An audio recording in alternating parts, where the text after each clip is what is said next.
sou Gabriela Veras, apresentadora do podcast do Nosso Meu. Estamos em mais um episódio, dessa vez com duas pessoas. Socorro Macedo, cofundadora e diretora de negócios da Alifio Company, e Elirdes Costa, gerente de marketing do Iguatemi Boss, que as duas já estiveram no Nosso Meu Cast, mas não juntas.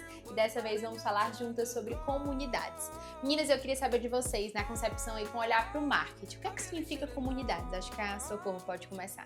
É a pergunta de ouro, né? Porque só se fala de comunidades e muita gente confunde, Gabi, comunidades. Tem gente que acha que é uma comunidade social, uma comunidade muitas vezes confundida com redes sociais, confundida também com os grupos de WhatsApp.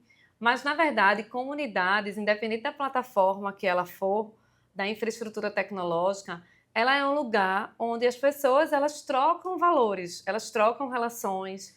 Então, há um crescimento, há uma comunidade onde eu ganho alguma coisa, e aí a gente está falando de um ganho de valor, não só de benefícios também, mas eu entro naquela comunidade porque aquilo ali representa algum significado para mim. E você também ganha. E a gente junta, ganha junto. Então, se a gente puder resumir, é onde há interação entre as pessoas e ganho de troca de valores entre elas. Só que aí muita gente hoje acaba querendo definir comunidades como plataforma, com a infraestrutura tecnológica. Então, eu vou criar uma comunidade, aí abre um grupo lá no WhatsApp. Vou criar uma comunidade, aí não, porque a minha comunidade é o Instagram, é um TikTok. E, na verdade, não é uma comunidade, ali não existe uma troca de valor, são mensagens que são trocadas, mas as pessoas, por exemplo, não podem fazer um projeto juntas, elas não podem resolver problemas em conjunto, não existe um propósito específico. Então, se você pensar numa comunidade, vamos lá, de uma Harley Davidson, de pessoas que gostem, por exemplo, de determinado produto, determinada marca, elas vão trocar informações e aquilo ali vai ajudar, por exemplo, a um outro cara que tem uma moto, a, sei lá, ter uma coisa da outra moto dele e aquilo ali vai gerando todo um ganho de valor. Eu dei um exemplo simples, mas não é uma plataforma, tá? Então, comunidades hoje para marcas, se a gente pudesse resumir, era um pouco isso. Muito uma bom. interatividade, acho que muito entre a marca com as pessoas, né? Nesse caso aí as pessoas interagem. Acho que aproveitando o gancho do que a Socorro colocou, quando se fala hoje em comunidade, como ela diz, tem uma comunidade no Instagram, eu tenho uma comunidade no WhatsApp, eu definiria mais como um senso de comunidade. Isso. Né? Existe a comunidade, como ela explicou, e o senso de comunidade. E aí, quando eu tenho, por exemplo, o Iguatemi Boss, que ele tem hoje mais de 500 mil seguidores no Instagram, e nós somos o shopping com maior número de seguidores no país. Então, os meus seguidores, obviamente, eles vão ter um senso de comunidade ali dentro, porque quando eles querem entender a agenda de eventos, quando eles querem descobrir um pouco mais sobre o que ele se conecta, ele vai lá e tem essa informação. Mas realmente não existe essa troca entre os membros dessa comunidade. Então, eu sempre faço esse discernimento de que é um senso de comunidade. E é importante também colocar o senso, usando de novo o senso de pertencimento. Para que uma comunidade, ela de fato, ela funcione, ela faça com que todo mundo que está ali dentro interaja de acordo com os propósitos e valores de uma marca, precisa ter esse senso de pertencimento. Eu preciso me sentir não só parte do processo, mas uma parte proprietária, para que eu tenha liberdade, para que eu me sinta motivada e com liberdade de construir algo junto. Muito bom. Agora falando de Iguatemi Boss, temos o e-club que chegou recentemente, né? Eu acho que vai muito desse seu olhar de entendimento e o que você trouxe, esse recorte do seu shopping mais seguido do Instagram, eu acho que vocês tinham uma mina de ouro e vocês precisavam trabalhar isso da melhor forma possível. Me conta um pouquinho sobre o surgimento da plataforma, o que é que ela significa e qual é a proposta aí para os clientes do Iguatemi. Então, todo programa de relacionamento, ele nasce com o intuito, obviamente, de estreitar esse relacionamento com o cliente. Antigamente se falava programa de benefício, né? Mas acredito que hoje esse termo já está bastante ultrapassado quando a gente pensa que o que as marcas precisam hoje realmente são se conectar e se relacionar. Então, quando a gente fala de programa de relacionamento, um shopping center ou qualquer outra marca de varejo, ela precisa de alguma maneira oferecer para o cliente um canal não só de entrega, mas também de recebimento, ou de uma entrega diferenciada, vamos dizer assim. E o shopping center, ele é um complexo de lojas onde o cliente entra todos os dias, realiza as compras, se sente bem naquele ambiente, por isso ele recorre e, enfim, vai. Só que todos os shopping centers oferecem a mesma coisa, um ambiente confortável, com segurança, com ar-condicionado, lojas e um mix completo. Como é que a gente pode se diferenciar nesse processo todo, né? É, de fato, se conectando de maneira genuína com esse cliente, entendendo o que ele gosta, onde ele gosta de comprar, o que ele gosta de fazer. E o programa de relacionamento surgiu com a ideia de mapear essa jornada desse cliente melhor, para que a gente pudesse conhecer o nosso cliente de uma maneira melhor. A arquitetura de jornada dele, ela fica melhor, mais clara e mais bem desenhada com isso. A gente consegue entender que a maior parte das notas cadastradas estão num determinado segmento, então eu já sei que quem está participando daquele programa, ele está realmente num determinado segmento. Ou quando eu quero fazer uma comunicação, por exemplo, para um evento infantil, para uma determinada faixa etária, então a gente pode conversar com os clientes que têm compras cadastradas em lojas de brinquedo, porque eu sei que de fato eles se conectam. Então o programa nasceu para que a gente possa se conectar e conhecer melhor esse cliente. Eu gosto de usar a analogia de que antigamente, quando lá atrás, na mercearia da esquina do bairro, a sua mãe, a sua avó ia lá e podia comprar fiado e o nome dela ficava anotado no caderninho. Se você perguntasse para o Zezinho, seu Zezinho, o que é que a dona Maricota gosta de comprar? Ah, ela sempre vem aqui e compra doce de leite, isso. Era um CRM. Só que tinham pouquíssimos clientes. E hoje, como é que a gente transforma esse conhecimento com propriedade para a grande massa? Porque hoje as marcas têm muitos clientes, têm dezenas, milhares, centenas de milhares de clientes. Então, uma das ferramentas que a gente usa hoje é o programa de relacionamento. Muito bom. Agora falando um pouquinho sobre essa diferença, né, de um programa de relacionamento tradicional para uma comunidade bem estruturada, Socorro, o que é que você considera aí as principais diferenças?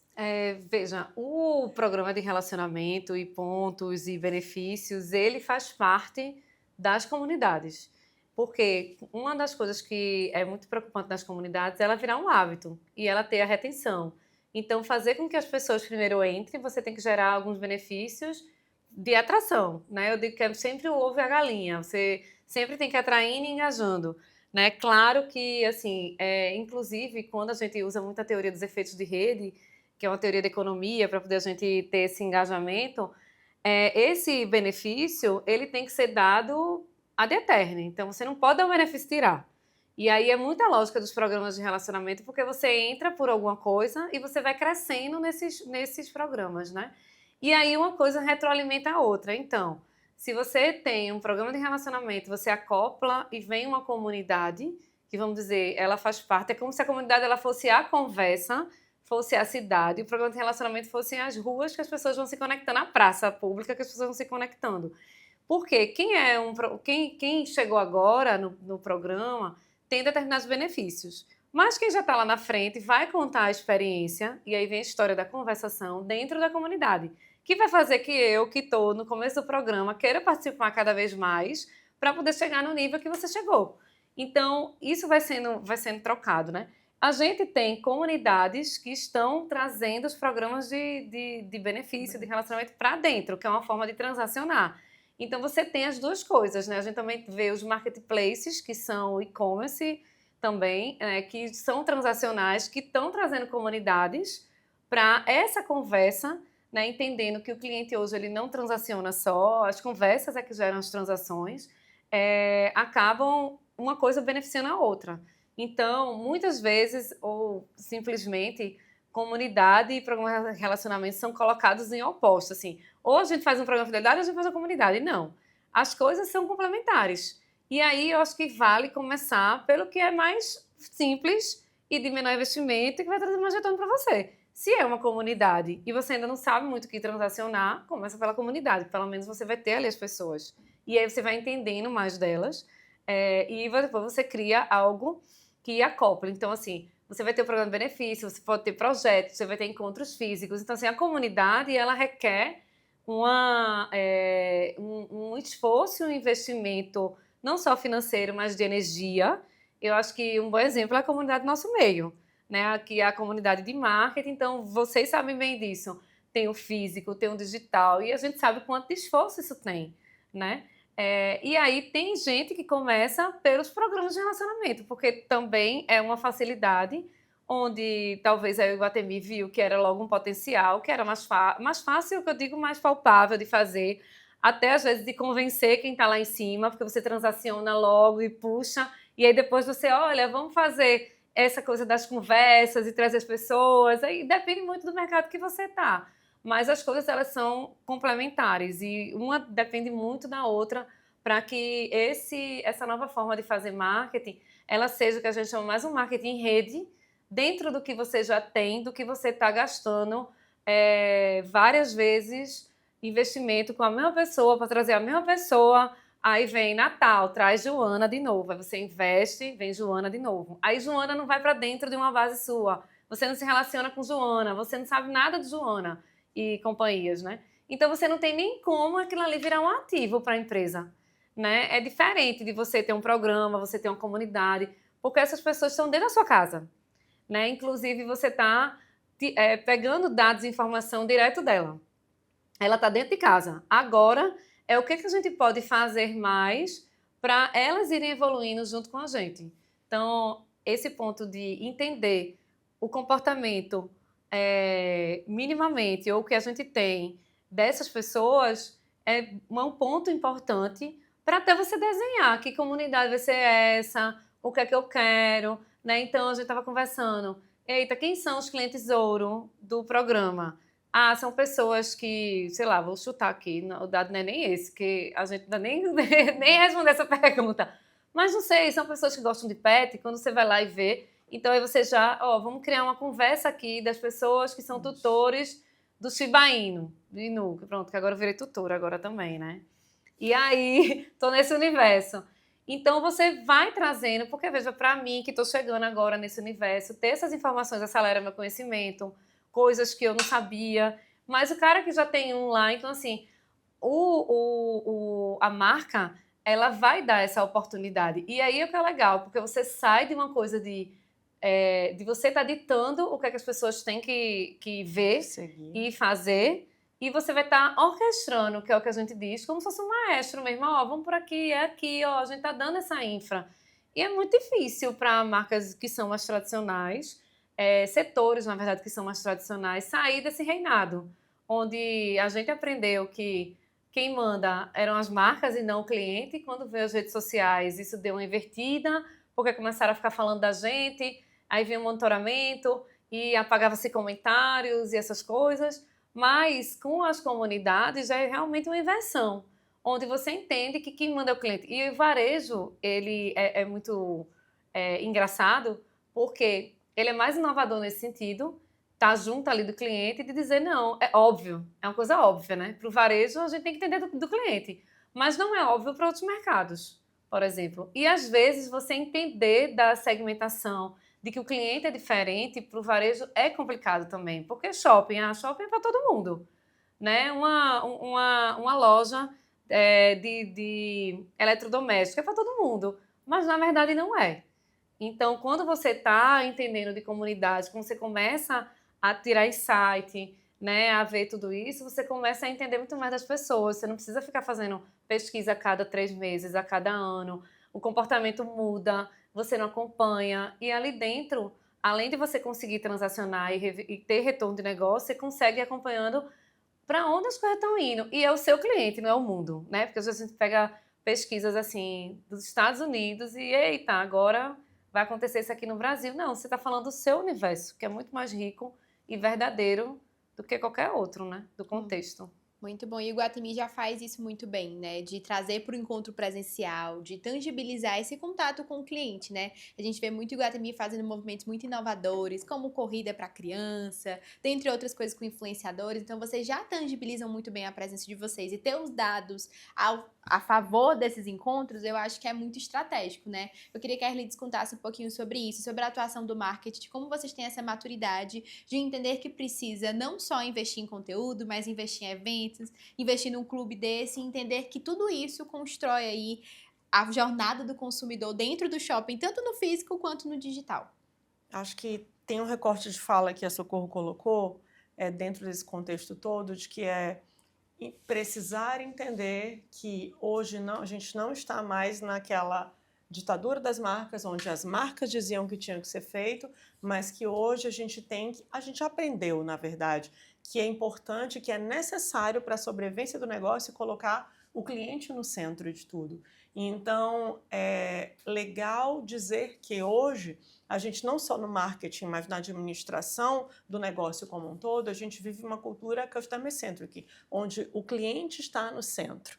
Então, se esse cliente ele começar a jornada dele lá no digital, que é lá no Instagram ou no nosso TikTok, enfim, ele começou a jornada dele no digital ou no e-commerce de um lojista. Ele pode começar a jornada dele no e-commerce de um lojista, procurando onde tem, ele vai lá no site do Magazine Luiza e para ver onde tem a loja, ele vê que tem no Iguatemi Boss, que vai. Então, se ele começa a jornada no digital, a gente está presente, tem que estar presente no digital. Se ele começa a jornada dele no físico, ele escolhe começar, a gente tem que estar pronto para isso.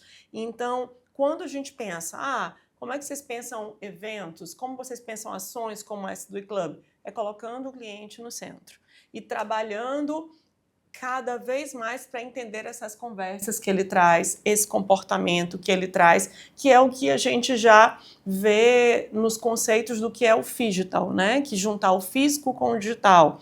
Uma coisa bacana que a gente fez recentemente, embora até o Roblox hoje seja uma plataforma polêmica, mas quem acessa entende que dentro tem mais de 14 milhões de mapas e o Iguatemi Boss foi o primeiro shopping do país a trazer um mapa dentro do Roblox. Um mapa onde a gente tem a réplica do shopping lá dentro, porque a gente entendeu que tem crianças, adolescentes que começam a jornada deles ali, naquela plataforma. Então, se tem gente começando a conversa por lá, a gente tem que estar lá também. Então, a gente colocou lá, só que o legal é que os desafios, as gamificações que a gente coloca lá, elas resultam numa experiência física. As premiações são ingressos de cinema, ingresso para o evento, porque no fundo a gente quer gerar conexão com esse cliente. Então a gente tem feito bastante isso. E falando de gamificação, também falei muito com a Socorro, de que o nosso programa de relacionamento, ele nada mais é do que uma gamificação neural. Quando ela coloca, eu tenho que ali gerar conversas para que o cliente ele entre prata e queira ser ouro e queira ser diamante, a gente trabalha isso através de processos de gamificação, onde eu entrego recompensas à medida que ele vai cadastrando as notas de compra. Então, se ele me entrega algo que para mim é ouro, que é o dado dele, eu também recompenso ele com várias outras situações, que principalmente experiências físicas, que é o que o digital não entrega. Então eu premio ele com experiências físicas. Estava compartilhando com ela que foi lindo. O nosso final de ano a gente fez encontros café da manhã com o Papai Noel, só para os clientes que são ouro e diamante. Então, o cliente que é prata perguntava, mas como é que eu faço para participar? Você tem que se cadastrar no clube, participar do processo e fazer parte dessa comunidade, vamos dizer assim, né? Muito legal. E aí a Socorro até disse, né, que não é toda marca e todo setor que tem essa maturidade para entender a importância da comunidade e tal. E ela tem alguns cases de algumas marcas, como a Tintas e Kini, que você criou uma comunidade para eles. A Magazine Luiza, né, que é varejo também, mas eles conseguiram fortalecer e entender muito bem qual era o público que eles queriam fortalecer dentro, enfim, dentro da comunidade, dentro da marca, do que é que eles achavam importante. Eu queria que você contasse um pouquinho sobre esses cases e quais foram os principais aprendizados. Tá, esses são dois interessantes, porque se a gente pensar na indústria de tinta, é considerado B2B, né? Eu não gosto de B2B, B2C, B2 nada. A gente tá falando de gente. né? Então, o da Tinta Zucchini eram para pintores e ele é, vamos dizer, a mais velha comunidade, vamos dizer assim, que a gente opera. Tem mais ou menos 5 anos, foram mais de 20 mil pintores e era uma estratégia para começar, de fato, a se relacionar com os pintores. Então, eles tinham custo de atração, isso são dados públicos já também, de mais ou menos de uma economia de 44% no custo de atração desses pintores. Eram muito usados eventos, só e somente, não é que deixou de ser usada, mas ao contrário. Então, para você participar dos eventos físicos, tinha que se cadastrar na comunidade. Então, o que aconteceu? Eles tinham várias coisas que eram feitas há anos com os pintores, treinamento em home centers. Então, assim, eu já conhecia, a indústria fazia isso muito bem, né? Até porque a vida dela é o pintor, não é a gente do consumidor final, né? Porque são esses caras que dizem qual é a tinta, eles que muitas vezes, inclusive, compram, né? Junto com os arquitetos aí. Mas a comunidade, ela tomou um corpo maior. Então, veja, aqui faz parte da comunidade. Para você ter essas ativações, né? Que é um pouco o que o Iguatemi faz com um programa, que é para você ter acesso ao evento, para você fazer tal coisa, você participa da comunidade. E aí, isso gerou essa economia, né, direcionada ao negócio e muito mais redução de investimento. Por quê? Se eu chego em Fortaleza, eu já sei quem são os pintores de Fortaleza. Então, eu consigo ativar esses pintores localmente. E eles já estão na minha casa, na minha base, já sei quem são, consigo entender, né? E o outro é o da Magazine Luiza, né, que foi uma ideia de Luiza Helena Trajano. Ela sempre tem uma pauta feminina, de mulheres de negócio, e aí ela resolveu criar uma comunidade, Mulheres de Negócio de Luiza. São mulheres que vendem dentro do marketplace da Magalu, que a gente chama de sellers. Agora também são mulheres que querem empreender, vender alguma coisa, mas também não sabem por onde começar. E aí é uma comunidade que já tem mais de 3 mil, 4 mil mulheres, ela é super novinha, né, recente, acho que nem 6 meses ela tem. E aí ela nasceu com esse objetivo de, claro, entender o que as mulheres querem, né? Ajudá-las nessa jornada empreendedora. As dificuldades, né? As dificuldades. Quem já empreende, quem já é seller dentro do Magalu, tem uma oportunidade muito maior de vender mais, porque lá tem programas e treinamentos específicos também para que o Magalu traz para essas mulheres. Tem os benefícios, então quem é mulher e abre uma loja no Magalu, tem descontos em todas as taxas de entrega, de anúncio, de taxa mesmo de operação que os marketplaces têm, então tem o benefício. Também tem a possibilidade, a gente já tem hoje mais de 5 embaixadoras que são mulheres que se engajaram tanto, que sabem tanto do marketplace, mais do que qualquer pessoa, e ajudam outras mulheres a vender mais dentro do marketplace.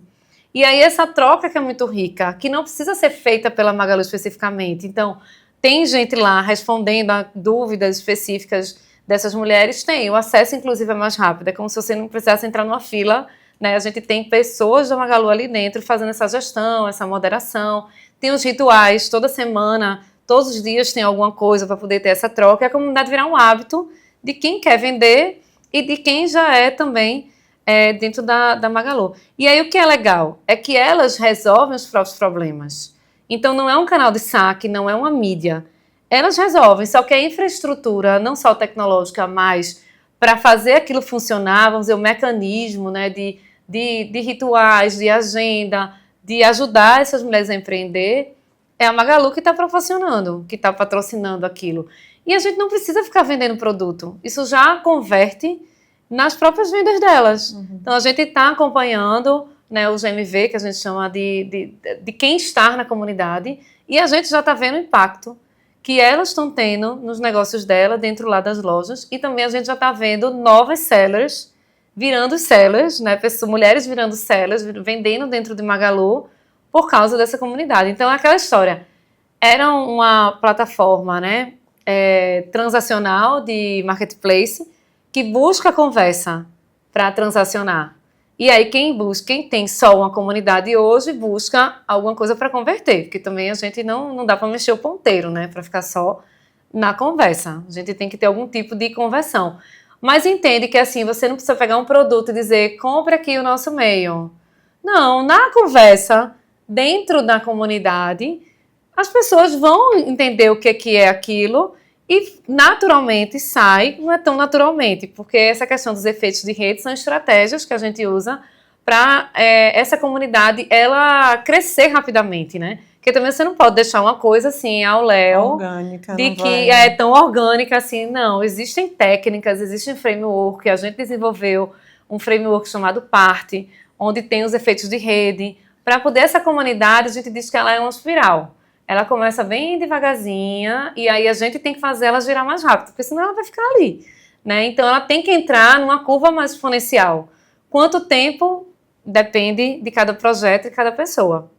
Mas eu lembro bem que, por exemplo, comunidades como a Daikini, para você sair do que a gente chama de cold start, que é a saída mesmo do comecinho, demorou. Mas assim, você tem outros ativos, né?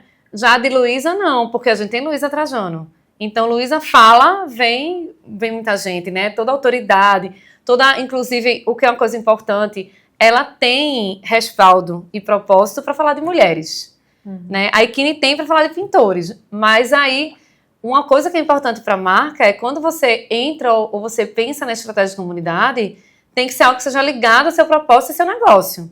Então, assim, não dá para a Luísa abrir uma comunidade de homem. Até tem, participa, a gente também não bloqueia, não. Mas, entendeu? Tem que estar muito ligado a isso. Eu acho que isso é o grande pulo, porque empresas que não têm propósito, que não tem razão de estar ali conversando com as pessoas, não cabe comunidade, sabe? Até porque o conceito de comunidade é o o conjunto de pertencimento. pessoas que se conectam pelos valores que aquela marca compartilha, Isso. né? Pelos valores, o propósito daquela marca e vai contra o próprio conceito. E aí você vê, Harley Davidson, pensa, a comunidade Harley Davidson, meu Deus, bata numa Harley Davidson que vem 500 do seu lado. Harley Davidson, vem todos. E eles se ajudam. E aí você pensa na Sephora, que é de maquiagem, né? Entra lá na comunidade agora do clube da Sephora. Tem 20 mil pessoas conectadas ao mesmo tempo, trocando informações. Lego. Lego também é a mesma coisa. Se você é um criador Lego, inclusive o Lego, que é bem interessante, você ganha royalties do Lego que foi vendido. Então, a comunidade, existe um Lego Idea, na verdade, o Lego tem várias comunidades, comunidade de professores, que é a coisa mais do ensino, e tem essa comunidade do Idea, que é uma linha que a Lego criou, onde eu sou fã do Lego e crio um novo Lego. Eu submeto esse Lego a uma comissão, isso num site aberto, a gente vota, todo mundo participa. No final do ano tem até um Lego Award, assim, que é como se fosse um Oscar do Lego. Mas o que é legal, quando aquilo ali passa, e a fábrica de fato diz, dá pra gente produzir esse Lego, ele vai ser comercializado. E aí, qualquer pessoa que for na loja do Lego, Lego Idea é essa linha do produto. Quem criou o Lego ganha 1% do royalty vendido. Veja, para mim isso é o maior nível de comunidade, porque o cara está criando junto com a empresa, está ganhando dinheiro junto com a empresa. Né? Então, lógico que isso são anos de vivência, de pensamento, de aposta. E tudo a ver com o propósito, porque o propósito do Lego é ser criativo, é a criatividade. Isso. Então ele premia pela criatividade. Totalmente. Agora, quando você pensa em shopping, né, é muito para elites essa pergunta, né? Porque ela trouxe aí Magazine Luiza, aí trouxe a conexão com a Luísa Trajano, as mulheres, a Tintas, pensando nos pintores. Mas quando a gente olha para um shopping, é tanta gente, é tantas personas, é criança, e é adulto, e é o público da terceira idade. E é pet. Como é que vocês fazem para conseguir, de fato, entender, vamos investir agora nesse? Ou vocês investem em todos os públicos ao mesmo tempo? Como é que vocês organizam a casa? Olha, agora eu que digo, essa é a pergunta, essa resposta é a resposta de ouro, porque ela não tem uma resposta. Se a gente for falar no conceito de marketing, a maioria dos profissionais de marketing vão dizer assim, não, a primeira coisa que você tem que fazer com qualquer negócio é segmentar. Não é isso? A gente não escuta o tempo todo que a gente tem que segmentar, que a gente tem que nichar. E isso é o que se escuta de grande parte. Eu tenho 20... Não vou falar tanto, né, para entregar a idade. Não, mas eu tenho quase 25 anos de carreira e falo. acho que grande parte dos negócios que eu já trabalhei, os 2 últimos negócios que eu trabalhei em shopping, todos foram extremamente democráticos. A gente atende tanto um público CD quanto um público AB, porque a gente tem negócios em todos os nichos. Então, é super desafiador. Hoje é o principal desafio de estratégia você realmente abraçar todos esses públicos. Então, geralmente o que se faz a gente tenta clusterizar, obviamente, por plataformas e meios de comunicação que se tem. Se eu entendo que no TikTok, o perfil do público que está no TikTok, a grande maioria é uma faixa etária mais jovem, que consome esse tipo de conteúdo, então eu entendo. Para esse tipo de cliente que eu tenho, eu vou me comunicar principalmente através do TikTok. Tem o perfil adulto que vai de 18 a 38 anos, que está mais no Instagram, então a gente entende que quando eu tenho um conteúdo para esse público, eu vou mais para o Instagram. O programa de relacionamento, já que a gente também está trazendo essa pauta, a gente já clusteriza de outra maneira. A segmentação não é por idade, por perfil, mas é por perfil de compra. Então, é interessante para o shopping, por ser um centro de consumo, que o cliente gaste mais. E que eu tenha um cliente com ticket médio elevado, porque o cliente com ticket médio mais baixo, ele é mais recorrente, vamos dizer assim, eu ganho pela recorrência. E o de ticket médio mais elevado, pode ser que ele não seja tão recorrente, mas ele também tem um ticket médio elevado. Então, como juntar tudo isso? Através do programa de relacionamento, esse processo de gamificação neural, a gente cria um condicionante que a neurociência explica muito, que a gente compra muito mais pela emoção do que pela razão. Então, a gente cria um condicionante onde você vai ao shopping, eu comprei esse valor, cadastrei a nota, você vai querer ficar comprando e cadastrando para trocar de categoria. Você quer deixar de ser prata para se tornar ouro, porque os benefícios do ouro são melhores que o benefício do prata. O benefício do diamante é bem melhor que o do ouro. O ouro tem estacionamento gratuito, o prata não tem. Então, se eu comunico para esse público que se ele cadastrar a partir de 10 mil em 6 meses, se ele cadastrar 10 mil reais em notas a partir de 6 meses, dentre tantos outros benefícios, ele vai ter estacionamento grátis. Obviamente que esse público ele começa a se tornar mais recorrente e querer comprar mais. A gente aumentou em quase 40%, na verdade em 40% a recorrência no público diamante, 35% no ouro e 30% no prata. Então a gente trouxe aí uma recorrência de público, uma fidelização de público, que é o que a gente quer no programa de relacionamento. Eu quero que o cliente continue voltando para que ele tenha esse desejo de trocar de categoria. E à medida que isso acontece, eu aumento a conexão, o relacionamento.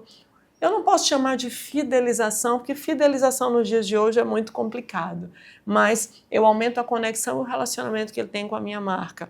E o que a gente chama de ativo emocional. Shopping center, ainda mais o Iguatemi, que é um shopping de mais de 40 anos, é o shopping mais tradicional do Ceará, ele tem um ativo emocional que é incalculável. E esse é o maior patrimônio do shopping. E fazer com que esse vínculo continue fortalecido nas pessoas que cresceram aqui e fortalecer nas que estão crescendo é outro desafio gigante. Então, essa recorrência faz parte disso. Quando você fala da diversificação, a gente tenta encontrar... O Roblox foi outra coisa que a gente se conectou com outro público. Então, é diverso e a gente tenta encontrar soluções na maneira que a gente vai comunicar.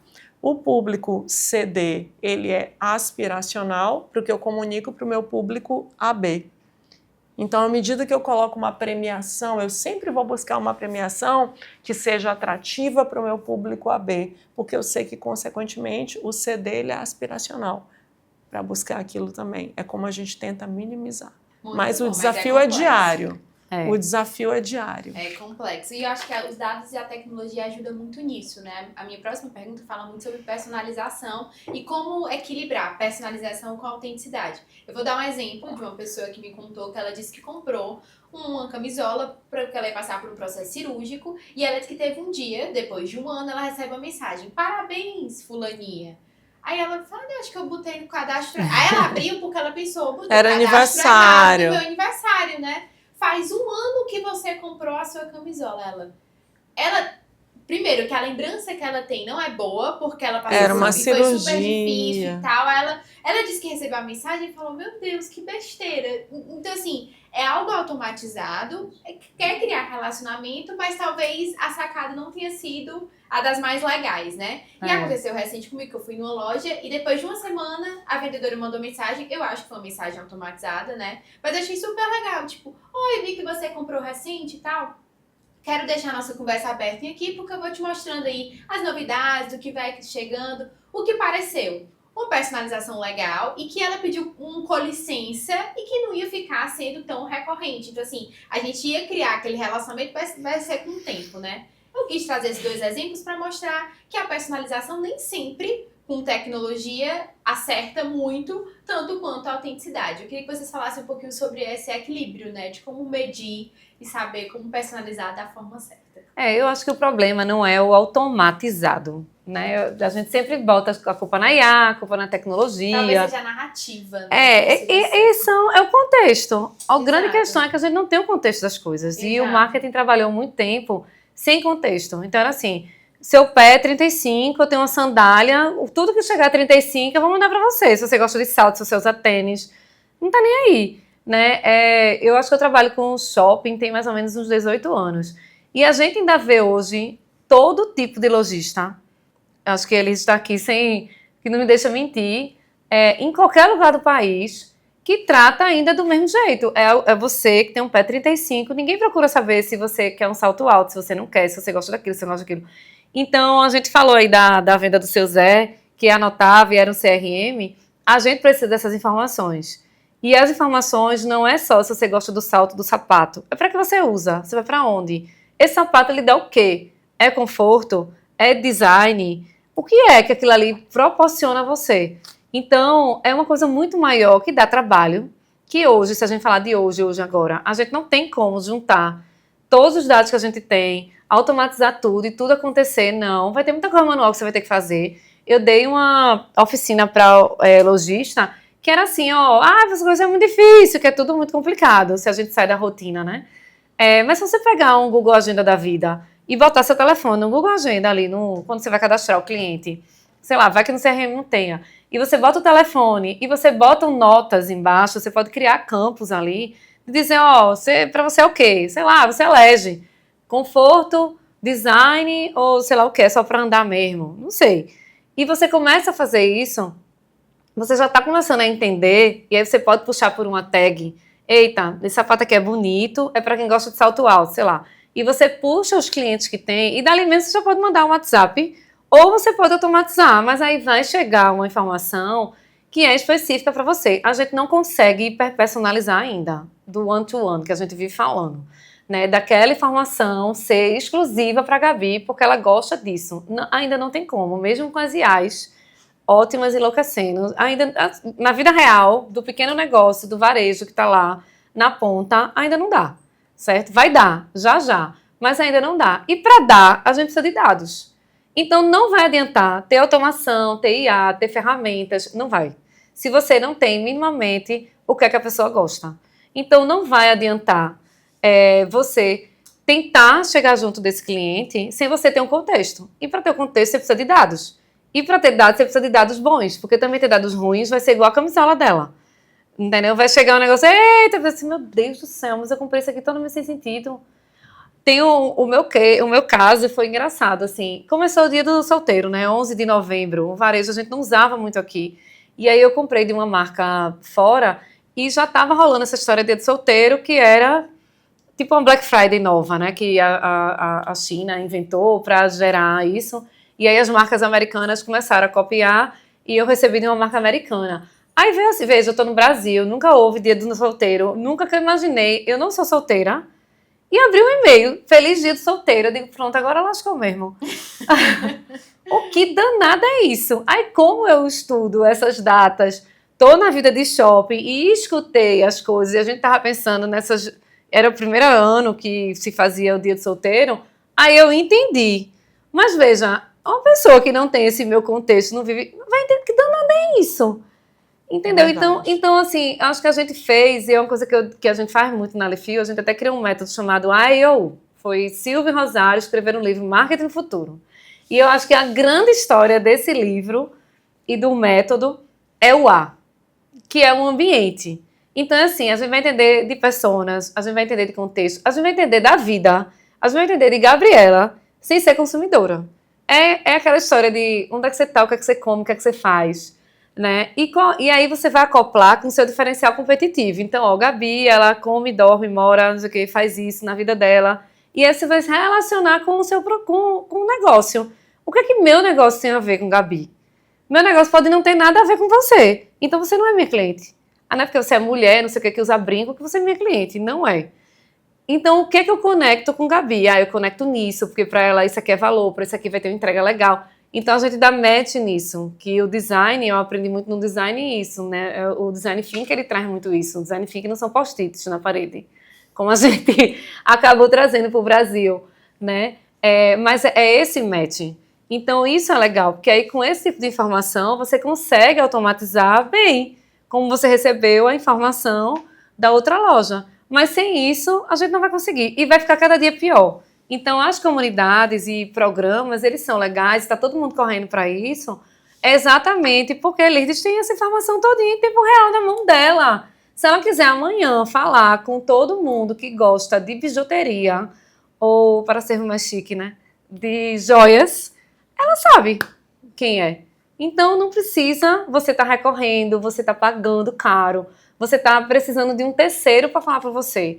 Não estou dizendo que você vai morrer, mas já é um discurso, é uma coisa que a gente vem estudando há 3 anos isso, e a gente vê. Então, eu digo a última coisa, que é o seguinte: comunidades você cria antes de você precisar delas. Porque quando você precisar delas, é igual relacionamento, né? Tem gente que chega a uma idade e, meu Deus, eu quero casar, não tem nenhum paquera. Não tem condições. Então, assim, você tem que ter uma construção de coisa, né? Para poder você chegar até onde você quer, não é assim, do nada. E a mesma coisa são as relações e os relacionamentos das marcas com as pessoas. Muito bom. Só para fechar aqui, a fala começou se falando de automatização, né? E acho que tudo que ela colocou me leva sempre a uma reflexão, que eu também sou professora e gosto de compartilhar muito com os alunos, que hoje a automatização, as IAs, é o que se fala. Só que a automatização sem humanização vai acontecer a história da camisola. Porque ter os dados é só um pouquinho, né? É só a ponta do negócio. Agora você interpretar o ambiente, entender, sabe? Os dados são importantes, mas os dados não são tudo. E então, humanização, quanto mais a gente aprende tecnologia, mais humano a gente tem que ser. Acho que isso é fato, assim. Em qualquer negócio, quanto mais tecnologia eu tenho à mão, quanto mais automatização, mais humano eu tenho que ser. Porque senão eu vou usar essas ferramentas de maneira equivocada, ou se eu delargar para IA, vai acontecer esse tipo de coisa. Muito bom. A Lirdis deu a sacada perfeita para eu falar sobre a nossa edição impressa. Lançamos a nossa edição impressa, Humanidade em Alta, o valor da autenticidade em uma era tecnicista. Eu achei muito legal que a Marina Rolim falou no nosso evento de lançamento, né? Que ela disse que a inteligência artificial tem a inteligência, né? Mas a consciência é só o humano que tem, né? E eu acho que a consciência é o fundo do iceberg, é o outro lado, né? Que traz muito contexto, as narrativas. Então, eu acho que a gente vai continuar falando sobre o tema, como eu conversei com a Socorro, né, em outro episódio do podcast, mas eu acho que refletir sobre o papel da humanidade em tudo isso também é um bom diálogo, e um diálogo que a gente pode nutrir cada vez mais para entender os nossos diferenciais. Agora, para encerrar a nossa conversa, eu queria saber qual o retorno aí da criação de comunidade para um negócio, como a Socorro disse, não dá para ficar só na conversa, né, gente? E também como é que isso se tornará um diferencial no futuro. Eu queria que a Lirdis começasse com esse olhar aí para o varejo aí. Qual o retorno que você pode... Você já disse em dados, né? Então, isso. Eu até trouxe já alguma... eu até trouxe a informação, mas Quando criou-se, né, o programa, vamos colocar no programa de relacionamento nesse ponto, quando a gente criou o programa de relacionamento, pensando em colocar o cliente no centro, em conhecer um pouco mais, em buscar, porque como colocamos, hoje a gente recebe em média 70 mil pessoas no shopping, em média, então eu não tenho, é realmente humanamente impossível tentar conhecer cada um, mas dentro dos conhecimentos técnicos que o humano pode ter, a gente está buscando ferramentas para trazer informação e interpretar dentro da capacidade humana. E quando a gente faz esse desenho de jornada, quando a gente traz tudo isso para cá, os resultados eles vêm claramente quando se estrutura. Como eu coloquei, no nosso programa de relacionamento, hoje nós temos mais de 155 mil cadastros. Então, eu tenho mais de 155 mil membros do eClub.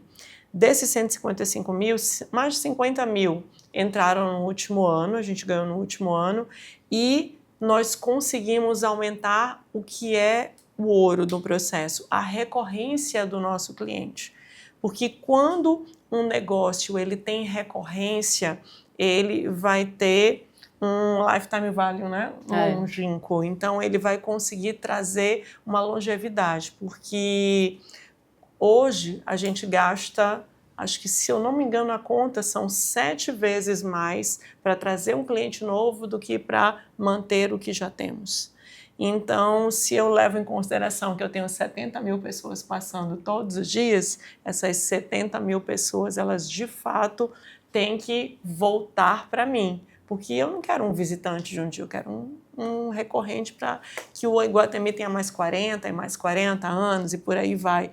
Então, a gente trabalha para essa recorrência e estamos na prática vendo isso, dentro de dados e fatos. A gente vê um público rejuvenescendo, que eu, como falei, o Iguatemi ele tem mais de 40 anos, mas eu tenho outros processos, como o Clubinho do Iguatemi, o Roblox, que eu tenho esse rejuvenescimento do público. Eu tenho um aumento também cerca de 30% de um público com ativo AB. Tem um mix comercial que está atendendo esse público, então a gente está passando por um processo de, eu não vou dizer ainda de colheita de resultados, mas o resultado ele vem e vem sempre, mas principalmente semeando ainda, estamos semeando e plantando para continuar colhendo, porque um negócio de 40 anos é muito difícil se reinventar. Falo que é muito mais difícil se manter em primeiro do que chegar no primeiro. Então, nos reinventarmos é bem difícil, mas a gente está conseguindo aí e se consolidando cada vez mais. Muito bom.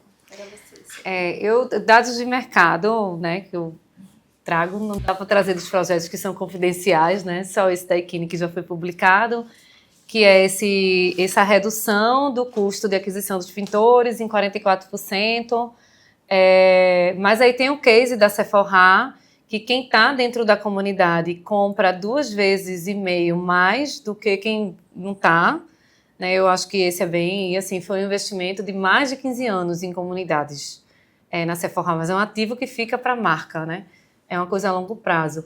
Mas assim, no geral, sem a gente dar tanto números, no ponto de insights e de pesquisa e de dados, é muito rico que você tem em tempo real. Então, dentro da comunidade, você tem um cara na mão.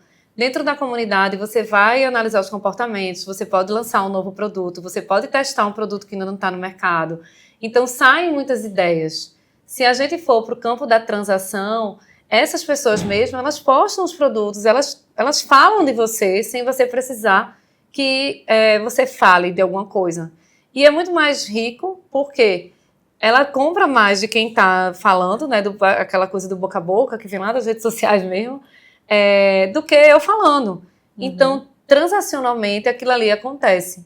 Acho que a gente vê muito no WhatsApp, né? Assim, o WhatsApp tem uma coisa boa de efeitos de rede, apesar de não ser uma comunidade, mas é que quando a gente está no grupo, que alguém manda um link, a gente vai logo falar, vai logo comprar, vai logo ver, né? Porque você tem confiança naquelas pessoas que estão ali nos grupos, pelo menos você... Elas são autoridade. Elas são autoridade, elas são importantes para você. E na comunidade interessante é isso, porque assim, quando você quer fechar alguma coisa, um evento, ou sei lá o que você precisa que transacione, a gente também tem uma escola por exemplo, Escola de Marketing do Futuro, que basicamente os alunos são recompra, né? Você não precisa estar lá fora sempre trazendo. Eles recompram e eles trazem outras pessoas, que eu acho que isso é o mais legal, a partir, lógico, da experiência que você dá, né? Porque também se for ruim, aí também não adianta, não tem negócio que se sustente. Aí não tem recorrência que funcione. E não tem comunidade que funcione, né? Ainda tem isso. Então, assim, tem um campo da atração, de você trazer pessoas que estão dentro do seu perfil, a questão da retenção, desse LTV longo, né? De você estar sempre dessa questão da recorrência, né? Tem os insights. Então, assim, é um ambiente próprio. Se a gente for falar de LGPD, se a gente for falar de dados, se a gente for falar de que os algoritmos não estão lá dentro, que, né, se a gente for falar de que é um terreno próprio para a marca. Então, assim, é muita vantagem, sabe? Acho que a gente precisa ter um ponto que eu sempre digo para eles, de inovação, de querer mudar, de fazer diferente, porque é uma outra estratégia de marketing. E é diferente do que a gente está acostumado. O retorno de comunidades, ele não vem, e eu acho que o programa também foi bem assim, ele não vem no mês seguinte. Não vem. E aí a gente tem que sentar na cadeira durante um certo tempo, que é um problema, às vezes, do marketing. Às vezes a gente vê esse CMO, gerente, passar um ano e ir embora. E aí não dá para você construir uma coisa que fique como ativo da marca. E aí também, além do ponto dos CMOs, tem um ponto de investimento. Você chegar para o dono e dizer, olha, vamos fazer uma comunidade. Ah, é conversinha. Porque ainda é coisa muito nova, mas é aquilo. Quando todo mundo estiver fazendo, a barreira de diferencial competitivo, por exemplo, no caso de Eliris, algum outro shopping fazer um programa desse, ela já tem 150 mil dentro que já estão com ela, que ela está conversando há muito tempo, num lugar, inclusive, que ninguém está vendo, só os clientes. Só 20% dos shopping centers no país tem programa de relacionamento. Pronto. Então, aí o restante vai correr atrás quando todo mundo já tiver um programa de relacionamento, quando todo mundo já foi Iguatemi, e aí? Então, é uma barreira de diferencial competitivo muito forte. Né? A gente sabe, gente, a gente que gosta de uma determinada marca, você não vê outra marca, não. Eu compro muito óleo essencial, vive um monte de gente, eu só compro do Terra. É caro, viu, Terra? É caro. Mas eu gosto, porque foi todo um trabalho que foi feito, então assim, eu nem olho para o lado. E aí você vai esperar que todo mundo, você vai esperar que precise de uma comunidade, então assim, eu vejo muito como um grande diferencial competitivo e ativo de marca. Sabe? Mas tem que ter uma cultura, uma mentalidade de inovação. Vejo muita empresa fazer o seguinte, pega lá o orçamento de marketing, né? O pé hoje e o pé no amanhã. Faz o que tem de fazer, porque a gente sabe que a vida, né, não vai dar vira-volta assim, né, Linis? Tem que fazer, mas reserva um valor que você vai chegar lá para os investidores, para o grupo, para os donos, e diz, esse daqui eu estou fazendo um marketing que não é do futuro, como diz o livro, mas é do agora, para a gente fazer diferente. Porque quando a chave virar, e a chave já está virando, a gente não vê mais. Então, hoje, a gente vê os grandes grupos fazerem isso. Socorro Rosa vai fazer isso aqui de comunidade. É um bom investimento? Não, se você for comparar. Mas a gente já está fazendo.